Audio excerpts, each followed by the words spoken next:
বেশি যে প্রশ্নটি করা হয়েছে সেটি হচ্ছে জানতে চাওয়া হয়েছে 7 ভাগে কুরবানি করা যাবে কিনা। এই ধরনের প্রশ্ন কিন্তু আমরা আগে শুনতাম না। রিসেন্টলি কিছু কিছু স্কলারদের আলোচনা বা এতে করে লোকজন হয়তো বিভ্রান্তিতে ভোগেন কিংবা একটা ধোঁয়াশা তৈরি হয়, ফলে এই প্রশ্নটি করা হচ্ছে। আমরা আবহমান কাল থেকে আমাদের প্রিয় মাতৃভূমি বাংলাদেশে হয়তো ছাগল কুরবানি দিয়েছি অথবা গরু কুরবানি দিয়েছি সর্বোচ্চ 7 ভাগে। সো এটা আমাদের সবার কাছে জানা ছিল, এ নিয়ে আগে সংশয় ছিল না। ইদানিংকালে অনেকের মধ্যে এই বিষয়ে সংশয় জেগেছে। কেউ কেউ বলে থাকেন যে ভাগে যদি কুরবানি দেওয়া হয় 7 জনে মিলে, গরুতে বা মহিষে বা উটে, এই ভাগে কুরবানি হবে না, এটা অনেকে বলে থাকেন। এই কথাটি আসলে ঠিক নয়। আপনি যদি ভাগে কুরবানি দিতে চান এটি জায়েজ আছে, এবং একটি উটে বা মহিষে বা গরুতে আপনি সর্বোচ্চ 7টি ভাগে কুরবানি দিতে পারবেন ইনশাআল্লাহ। এ ব্যাপারে সহিহ মুসলিমের একটি হাদিসকে আমরা এখানে উল্লেখ করতে চাই।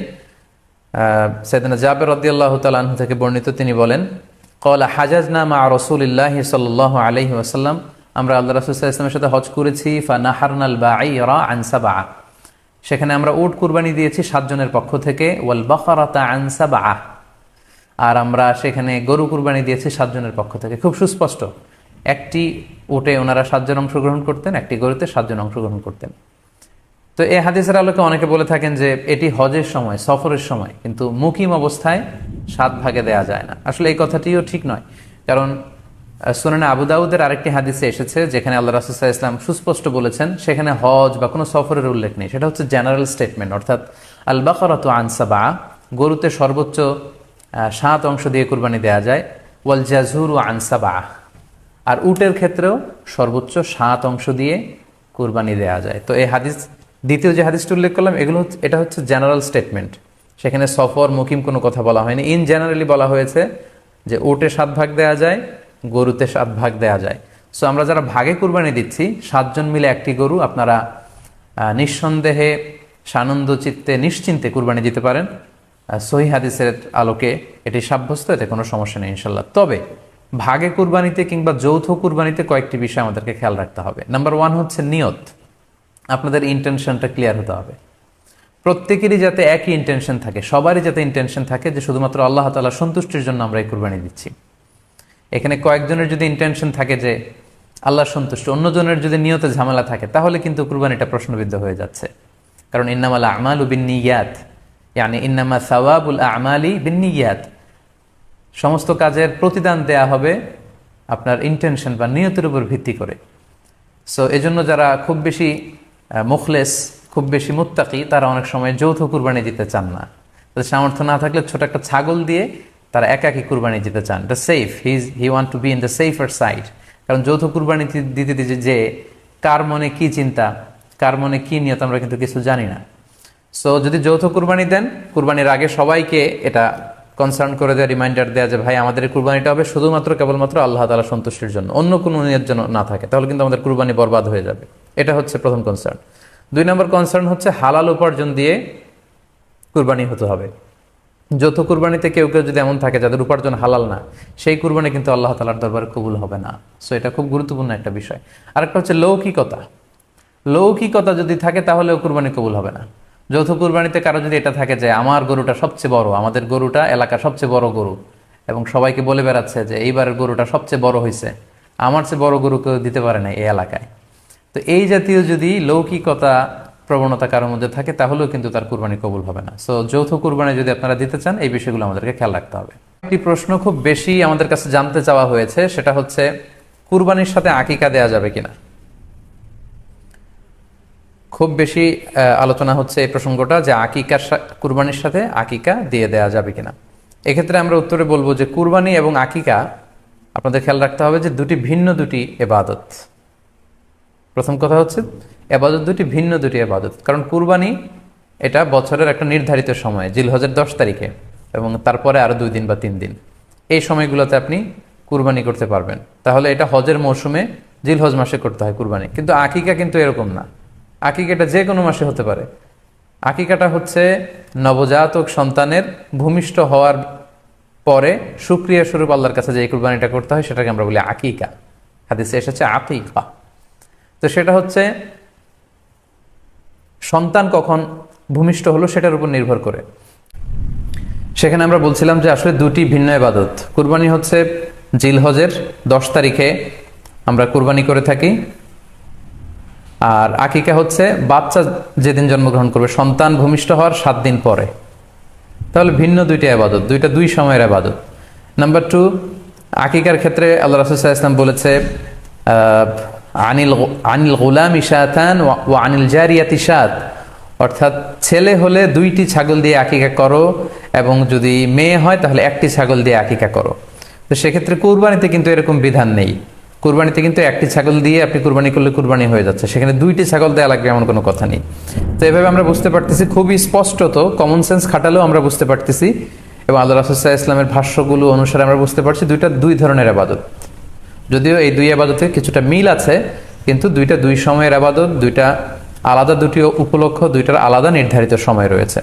যেমন আকিকার ক্ষেত্রে সুন্নাহ হচ্ছে বাচ্চা যেদিন জন্মগ্রহণ করবে তার 7ম দিন শেষে 7 দিন পরে আপনি আকিকা করবেন। আল্লাহ রাসূল সাল্লাল্লাহু আলাইহি ওয়াসাল্লাম বলেছেন, কুল্লু গুলামিন মুরতাহানুন বিআকিকাতিহি তুযবাহু আনহু ইয়াওমা সাবিহি, প্রত্যেক সন্তানের আকিকা দিতে হয় তার 7ম দিনে, ওয়া ইউহলাকু ওয়া ইউসাম্মা, এবং 7ম দিনে মাথার চুল ফেলে দিতে হয়, তার সুন্দর একটি নাম রাখতে হয়।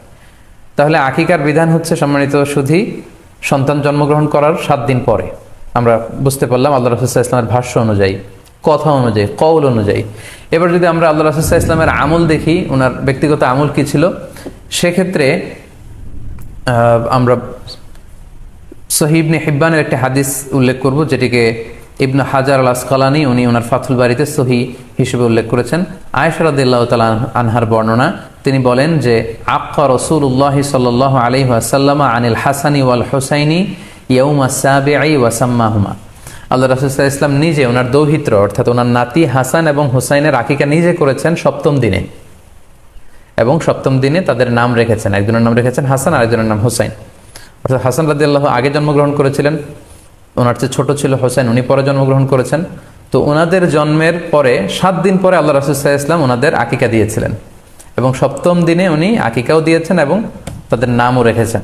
তাহলে আল্লাহ রাসূল সাল্লাল্লাহু আলাইহি ওয়াসাল্লামের কওলি হাদিস, ওনার ভাষ্য মতে আমরা জানলাম উনি বলেছেন 7ম দিনে আকিকা দিতে হয়, এবং ওনার ব্যক্তিগত আমল থেকে আমরা জানতে পারলাম যে উনি ওনার 2 নাতির আকিকা দিয়েছেন 7ম দিনে এবং নাম রেখেছেন। তাহলে এ থেকে আমরা সুস্পষ্ট বুঝতে পারি যে আকিকা দিতে হয় সন্তান জন্মগ্রহণ করার 7 দিন পর, 7ম দিনে। যদিও তবারানিতে আরেকটি হাদিস এসেছে যেখানে বলা হয়েছে যে আকিকা 7ম দিনেও দেয়া যায়, 14তম দিনে দেয়া যায়, 21তম দিনে দেয়া যায়। যদি 7ম দিনে কেউ দিতে না পারে কোনো কারণে, তাহলে 14তম দিন, না পারলে 21তম দিন। তাহলে সুস্পষ্টভাবে উল্লেখ আছে যে আকিকার সময়সীমা 7ম দিনের কথা আমাদেরকে বলা হয়েছে। তো সেক্ষেত্রে আপনার সন্তান জন্মগ্রহণ করলে আপনি শুকরিয়া স্বরূপ কুরবানি করবেন, আত্মীয় স্বজনকে খাওয়াবেন, আকিকার গোশত নিজেরাও খাবেন। তো এটা যদি আপনি কুরবানির জন্য রেখে দেন, তাহলে তো সন্তান দুনিয়াতে আসার এই আনন্দটা থাকে না। একজন যখন সন্তান পায়, সে কেমন যেন আকাশের চাঁদ হাতে পায়। তো তখন তার 7 দিনের মধ্যে যে আনন্দটা থাকে, ওই দিন তার নাম রাখা হবে, আত্মীয় স্বজনরা আসবে, বাচ্চাকে দেখবে, দোয়া করবে, তখন আকিকা করে এই গোশত নিজে খাবেন, আত্মীয়দের খাওয়াবেন, পাড়া প্রতিবেশীদেরকে দিবেন। এটা হচ্ছে সন্তান ভূমিষ্ঠ হওয়ার উপলক্ষকে কেন্দ্র করে এই আকিকা। সো এটাকে কুরবানির সাথে মিক্স আপ করার কোনোই প্রয়োজন নেই, এবং এক্ষেত্রে সুস্পষ্ট গাইডলাইন হচ্ছে যে 7ম দিনে আকিকাটা দিতে হয়। সো আমরা যেন 7ম দিনে আকিকাটা দেই। তবে হ্যাঁ, এখন প্রশ্ন হচ্ছে 7ম দিনে কেউ দিতে পারেননি, 14তম দিনেও দিতে পারেননি, 21তম দিনেও দিতে পারেননি, হাতে টাকা ছিল না, সামহাও কোনো কারণে মিস করেছেন, তখন আপনি যখন সুযোগ হয় তখন করে দেন। ওই প্রেক্ষাপটে আপনি যদি কুরবানির সময়ও আকিকা দিয়ে দিতে চান, এটা আদায় হয়ে যাবে ইনশাল্লাহ, আশা করা যায় আদায় হয়ে যাবে, এবং এটা জায়েজ আছে। তবে এটা সুন্নাহ নয়। সুন্নাহ হচ্ছে 7ম দিনে আকিকা দেওয়া। পাশাপাশি গরু দিয়ে, মহিষ দিয়ে, উট দিয়ে আকিকা দেওয়াও কিন্তু সুন্নাহ নয়। আকিকা দেওয়া সুন্নাহ হচ্ছে ছাগল দিয়ে। হ্যাঁ, গরু 7 ভাগে 1টি ভাগ কুরবানির সাথে যদি আপনি আকিকা দিতে চান, আকিকা আদায় হয়ে যাবে, এটা জায়েজ আছে, কিন্তু এটা সুন্নাহ নয়। সুন্নাহসম্মত হচ্ছে আকিকা 7ম দিনে দেয়া এবং ছাগল দিয়ে দেয়া। ছেলের ক্ষেত্রে 2টি ছাগল, মেয়ের ক্ষেত্রে 1টি ছাগল। আশা করি কুরবানির সাথে আকিকার প্রসঙ্গটি আপনাদের কাছে ক্লিয়ার হয়েছে। সম্মানিত শুধু এবার আমরা শুনবো আরো একটি most asked question in this corona period, COVID-19 outbreak period. সেটা হচ্ছে, এই করোনা পরিস্থিতিতে কুরবানি না দিয়ে কুরবানির টাকা দান করে দিলে ওই সওয়াব পাওয়া যাবে কিনা। এই প্রশ্নগুলো কিন্তু আমরা আগে শুনতাম না। রিসেন্ট সময়ে, গত কয়েক বছর আগে আমরা খেয়াল করেছি যে তারকা জগতের কিছু লোক বা নাটক সিনেমা জগতের কিছু লোক এরকম ঘোষণা দিয়েছে যে আমরা টাকা বন্যার্থ লোকদেরকে দিয়ে দিলাম, আমরা কুরবানি দেব না। তো ওনাদেরকে আল্লাহ এত টাকা দিয়েছেন, ওনারা বন্যার্থ লোকদেরকেও সহায়তা করতে পারেন, আবার কুরবানিও করতে পারেন। সো একটা দিয়ে আরেকটা হবে না। আপনি যদি টাকা দান করে দেন এটা সাদাকার সওয়াব হবে, কিন্তু কুরবানির সওয়াব কিন্তু আপনি পাবেন না। আল্লাহ রাসূল সাল্লাল্লাহু আলাইহি ওয়াসাল্লাম বলেছেন, কুরবানি করলে যেই প্রাণীটার কুরবানি করা হলো ওই প্রাণী তার শিং নিয়ে, তার গায়ের পশম নিয়ে, পায়ের খুরগুলো নিয়ে কিয়ামতের ময়দানে দাঁড়াবে। সো এই সওয়াব থেকে কিন্তু আপনি বঞ্চিত হয়ে গেলেন। তাই এ ব্যাপারে সুস্পষ্ট কথা হচ্ছে, আপনি যদি কুরবানির টাকা দান করে দেন, দানের সওয়াব হবে কিন্তু কুরবানির সওয়াব হবে না, এবং কুরবানির এই ওয়াজিব বিধানটিও কিন্তু আদায় হবে না। আপনার উদ্দেশ্য ভালো, কিন্তু আপনার পদ্ধতিতে সমস্যা। আপনার উদ্দেশ্য হচ্ছে যে বন্যা দুর্গত মানুষ, সাতক্ষীরাতে বা আশেপাশের জেলাগুলোতে বন্যায় মানুষ না খেয়ে মারা যাচ্ছে, আমি টাকাগুলো দান করে দেই, তাহলে বেশি তারা উপকৃত হবে। আমি বলবো যে আপনার যদি সামর্থ্য থাকে সেক্ষেত্রে আপনি বন্যার্থ লোকদেরকে দানও করেন, পাশাপাশি কুরবানিও করেন, দুই জিনিস। অথবা আপনি যদি শুধু কুরবানি করতে চান সেটাও আপনি করতে পারেন। আপনি কুরবানি করবেন, এতে করে কিন্তু আপনি যে দান করতে চান আপনার এই পারপাসটাও কিন্তু সার্ভ হবে। কিন্তু কুরবানির টাকা দান করে দিলে কখনো কুরবানি আদায় হবে না। আপনি যদি কুরবানি করেন এক্ষেত্রেও কিন্তু দরিদ্র জনগোষ্ঠীর বিশাল স্বার্থ এখানে আছে, কারণ বছরের একটা দীর্ঘ সময় ধরে এই সুবিধাবঞ্চিত মানুষগুলো কিন্তু আমিষের অভাবে তারা ভোগে, পুষ্টিহীনতায় ভোগে। তারা এমনও অনেক ফ্যামিলি আছে বছরে শুধু এই কুরবানির সময় এই মৌসুমটাতে তারা কিছু গোশত খেতে পারে। সো তাদের মধ্যে আপনি কুরবানি করে এই গোশত বিতরণ করতে পারেন। সো এই কোভিড-19 পিরিয়ডে আমাদের উচিত বেশি বেশি কুরবানি করা, কুরবানি করে এই অভুক্ত মানুষদের ঘরে ঘরে কুরবানির গোশত পৌঁছে দেয়া। তাহলে আপনি কুরবানির মাধ্যমে কিন্তু এই গোশত বিতরণ করে তাদের সহায়তা করতে পারলেন। পাশাপাশি যারা খামারি আছে, আপনি কুরবানি করলে এই তাই খামারিদের এই ব্যবসা প্রসেসেও কিন্তু আপনি অংশগ্রহণ করলেন। আপনি তাদের ব্যবসাতে, আল্লাহ তাআলা সুদকে হারাম করেছেন, ব্যবসাকে হালাল করেছেন, তাহলে ব্যবসার মতো একটা চমৎকার কাজেও আপনি সহায়তা করলেন কুরবানির মধ্য দিয়ে। আরও একটা গুরুত্বপূর্ণ বিষয় হচ্ছে, আমাদের গ্রাম বাংলায় কিন্তু আমাদের অনেক গরিব লোকজন আছে বা মা বোনেরা আছে যারা সারা বছর ব্যাপী ছাগল পালে এই আশায় যে কুরবানির সময় ছাগলটাকে বিক্রি করবে, অথবা গরু পালে। গ্রামগঞ্জে অনেক পরিবার আছে যে বছর শেষে কুরবানির সময় আসলে তারা এটা ভালো দামে বিক্রি করবে এবং সেই টাকা দিয়ে সারা বছর চলবে। সো আপনি যদি কুরবানি করেন তাহলে ওই প্রান্তিক জনগোষ্ঠীকেও কিন্তু সহায়তা করা হলো। পাশাপাশি কুরবানির এই সময়গুলোতে হাজার হাজার কসাইদের একটা জীবিকার ব্যবস্থা হয়। তারা গরু জবাই করে, চামড়া খোলে, গোশত কাটে। তো এই কুরবানির দিনগুলোতে কিন্তু হাজার হাজার কসাইদের হালাল জীবিকার একটা ব্যবস্থা হয়। কসাইরা কিন্তু কোটিপতি হয় না। সো আপনি এই কুরবানির প্রসেসটাকে যদি আরো বেশি প্রমোট করেন তাহলে এই কসাইদেরও কিন্তু একটা রিজিকের ব্যবস্থা হচ্ছে। আরো ইন্টারেস্টিংলি, কুরবানির যে চামড়া, পশুর যে চামড়া, এই চামড়াগুলো কিন্তু ইয়াতিমের হক, গরিবদের হক। সো আপনি কুরবানির চামড়া বিক্রি যদি করে দেন, চামড়া চাইলে আপনি ব্যবহার করতে পারেন, অথবা বিক্রি করলে এটা কিন্তু ইয়াতিমখানাতে, মাদ্রাসাগুলোতে, অভাবী মানুষদেরকে এই দামটা কিন্তু দিয়ে দিতে হয়। ফলে কুরবানির এই চামড়া থেকে কিন্তু মাদ্রাসাগুলো বা ইয়াতিম ছাত্রছাত্রীরা উপকৃত হচ্ছে। তাহলে এখানে অনেক বিষয় জড়িত। যদিও বর্তমান সময়ে চামড়া শিল্প ধ্বংস করার একটা বিশাল পায়তারা চলছে, চামড়ার দাম পড়ে যাচ্ছে। তো আমরা যদি কুরবানি না দিই আমাদের চামড়া শিল্প হুমকির মুখে পড়বে। এবং এই যে হাজার হাজার মাদ্রাসা এবং এতিমখানা আছে যাদের একটা বড় ইনকামের বা আয়ের উৎস হচ্ছে কুরবানির সময় এই চামড়ার টাকা।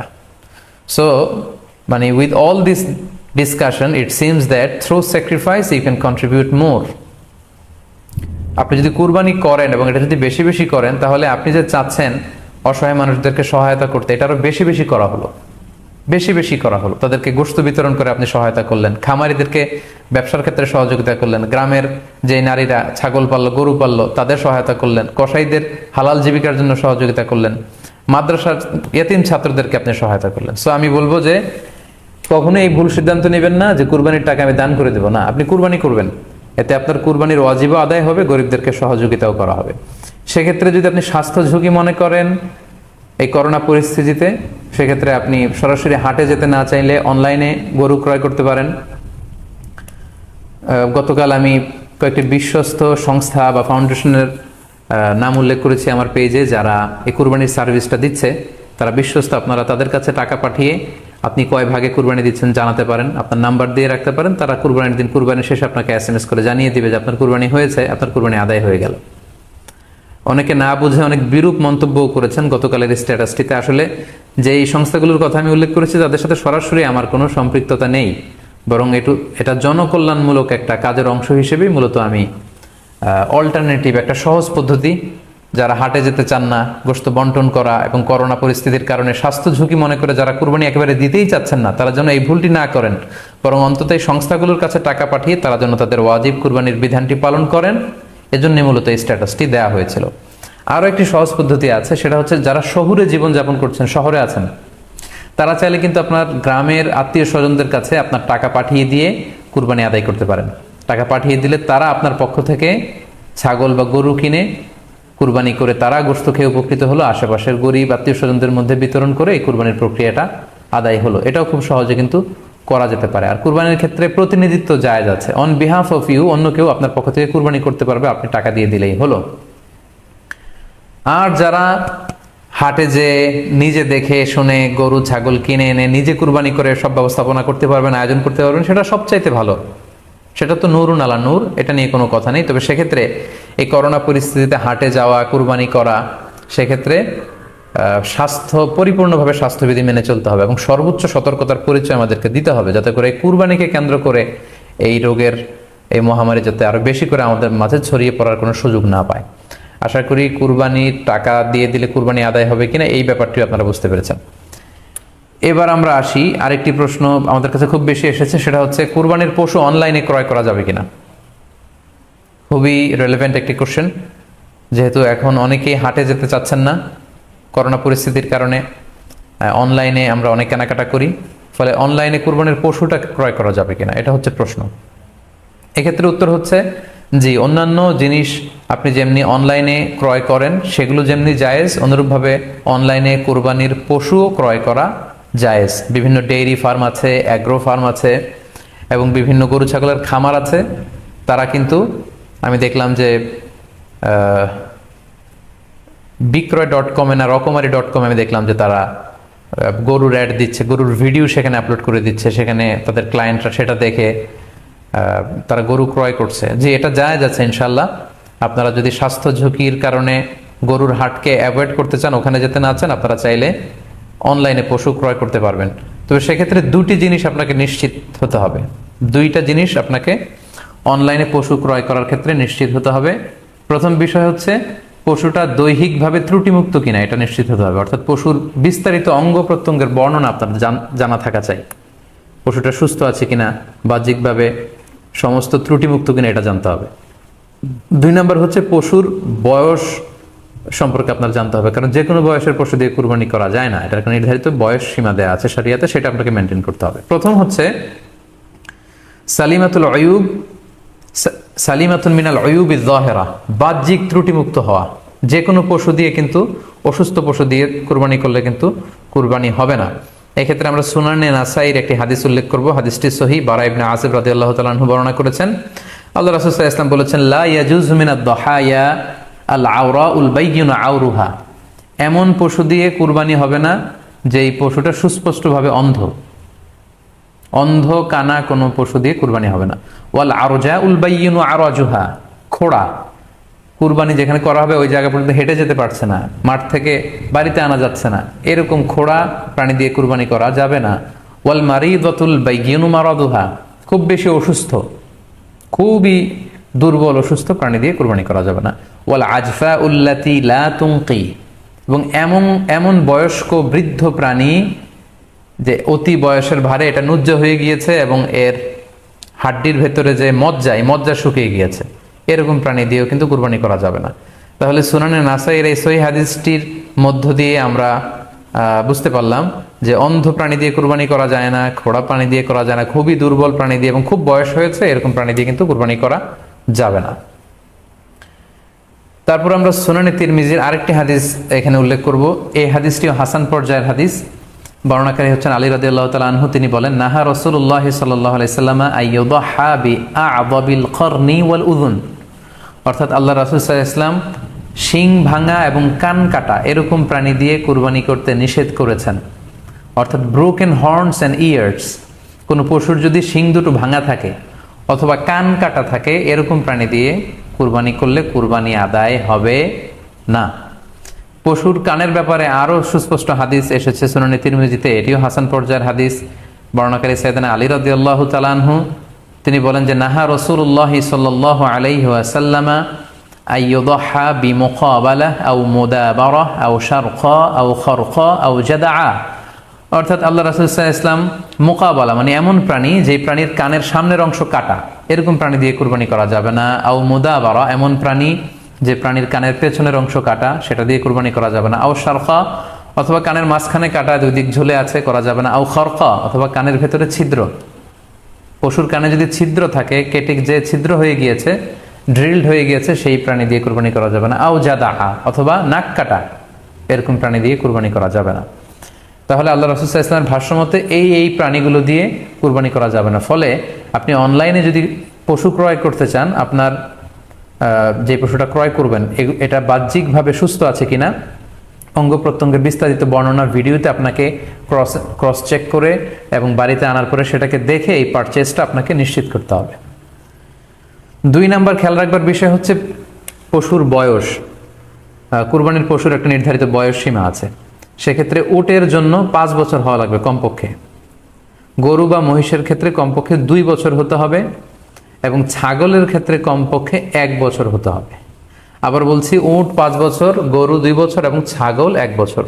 তবে মেষ বা ভেড়া, দুম্বা এগুলো যদি 6 মাসের হয়, দেখতে যদি মোটা সোটা হয়, 1 বছরের মতো মনে হয়, তাহলে সেগুলো দিয়েও কুরবানি করা যাবে। সেক্ষেত্রে পশুর যে দাঁত আছে, নিচের পাটের যে পশুর দাঁত, এই দাঁতগুলোর পাশে 2টা ধারালো দাঁত থাকে, এগুলো উঠেছে কিনা এগুলো দেখে দেখে আপনারা পশুর বয়সকে নির্ণয় করতে পারবেন। তাহলে অনলাইনে ক্রয়ের ক্ষেত্রে আমাদের উত্তর হচ্ছে যে অনলাইনে আপনি পশু ক্রয় করতে পারবেন। সেক্ষেত্রে আপনাকে 2টি বিষয়ে খুব খেয়াল রাখতে হবে। এক হচ্ছে পশুর অঙ্গ প্রত্যঙ্গ ঠিক আছে কিনা, বাহ্যিকভাবে সব ধরনের ত্রুটিমুক্ত কিনা। 2 নাম্বার হচ্ছে পশুর বয়স। এই 2টি জিনিস যদি আপনি এনশিওর করেন, আপনি অনলাইনে পশু ক্রয় করে সেটা দিয়ে কুরবানি করলে কুরবানি হয়ে যাবে ইনশাল্লাহ, কোনো সমস্যা নেই। আরো একটি প্রশ্ন আমাদের কাছে খুব বেশি এসেছে, সেটা হচ্ছে কুরবানি কি পুরো পরিবারের পক্ষ থেকে একজন দিতে হবে নাকি সামর্থ্যবান প্রত্যেকের দিতে হবে? আমি আবার বলছি, প্রশ্নটি হচ্ছে যে অনেকে এই প্রশ্নটি করেছেন যে পুরো পরিবার থেকে একজন দিলে হয়ে যায় নাকি সামর্থ্যবান প্রত্যেকের দিতে হয়। সম্মানিত দিনী ভাই এবং বোনেরা, এটি একটি মতবিরোধপূর্ণ মাসআলা। অর্থাৎ এই মাসআলার ক্ষেত্রে স্কলারদের মধ্যে মতভেদ পাওয়া যায়। এক্ষেত্রে 2টি মতামত। একদল স্কলার বলেছেন যে এটা পরিবারের পক্ষ থেকে একজন দিলে আদায় হয়ে যাবে। অপর মতামত হচ্ছে যে না, সামর্থ্যবান প্রত্যেকেরই দিতে হবে। আমরা 2টি মতামত নিয়ে আলোচনা করি। প্রথম মত হচ্ছে যে এক পরিবারের পক্ষ থেকে একজনই যথেষ্ট। এই মতামতটিও দলিলের দিক থেকে বেশ শক্তিশালী। সেক্ষেত্রে আমরা মিহনাফ ইবনে সুলাইম রাদিয়াল্লাহু তাআলা আনহুর বর্ণিত একটি হাদিস সুনানে আবু দাউদে এসেছে, হাদিসটি হাসান পর্যায়ের হাদিস। তিনি বলছেন, ওয়া নাহনু উকুফুন মা রাসূলিল্লাহ বিআরাফাতিন, আমরা রাসূল সাল্লাল্লাহু আলাইহি ওয়াসাল্লামের সাথে 9 জিলহজ আরাফার ময়দানে ছিলাম। ক্বালা, তখন আল্লাহ রাসূল সাল্লাল্লাহু আলাইহি ওয়াসাল্লাম আমাদেরকে বলেছেন, ইয়া আইয়ুহান নাস, হে মানব সকল, ইন্না আলা কুল্লি আহলি বাইতিন ফি কুল্লি আমিন উদহিয়া, অর্থাৎ প্রত্যেকটি, আল্লাহ রাসূল সাল্লাল্লাহু আলাইহি ওয়াসাল্লাম বলেছেন, প্রত্যেকটি ফ্যামিলির জন্য প্রতি বছর একটি কুরবানি ওয়াজিব হয়। আমি আবার বলছি, প্রত্যেক ফ্যামিলির জন্য প্রতি বছর কুরবানি দিতে হয় কয়টি? একটি। তাহলে কুরবানি পরিবারের পক্ষ থেকে একটি দিলেই আদায় হয়ে যাবে। সুনানি তিরমিজির আরো একটি হাদিস আমরা এখানে উল্লেখ করতে পারি। এই হাদিসটিও সহিহ। সাইয়েদনা আতা ইবনে ইয়াসার রাদিয়াল্লাহু তাআলা আনহু, উনি আবু আইয়ুব আল আনসারী রাদিয়াল্লাহু তাআলা আনহুকে জিজ্ঞেস করেছিলেন যে কাইফা কানাতিল উদহিয়া ফি আহদি রাসূলিল্লাহ, হে আল্লাহর নবীর সাহাবী, আল্লাহ রাসূল সাল্লাল্লাহু আলাইহি ওয়াসাল্লামের জামানাতে কুরবানি কেমন হতো, কিভাবে তারা কুরবানি দিতেন? তো আবু আইয়ুব আল আনসারী রাদিয়াল্লাহু তাআলা আনহু বলেছেন, কানা রাজুলু ইউদাহি বিশাতি আনহু ওয়া আন আহলিহি, আল্লাহ রাসূল সাল্লাল্লাহু আলাইহি ওয়াসাল্লামের সময়কালে লোকজন একটি ছাগল কুরবানি দিত তার পক্ষ থেকে এবং তার ফ্যামিলির পক্ষ থেকে। আনহু ওয়া আন আহলিহি, তার নিজের পক্ষ থেকে এবং ফ্যামিলির পক্ষ থেকে। অর্থাৎ এই হাদিসগুলোর আলোকে বোঝা যায় যে পুরো পরিবারের পক্ষ থেকে একজন কুরবানি দিয়ে দিলেই আদায় হয়ে যাবে। স্বামীও চাকরি করেন, স্ত্রীও চাকরি করেন, স্বামীরও টাকা আছে, স্ত্রীর টাকা আছে, দুইজনের আলাদা করে দিতে হবে না। স্বামী যদি একটা ছাগল কুরবানি দিয়ে দেয়, তাহলে স্ত্রীর পক্ষ থেকে, পুরো ফ্যামিলির পক্ষ থেকে কুরবানি আদায় হয়ে যাবে। এই হাদিসগুলোর আলোকে বোঝা গেল। দ্বিতীয় আরেকটি মত আছে, সেই মতটি হচ্ছে প্রত্যেক সামর্থ্যবানের উপর ওয়াজিব।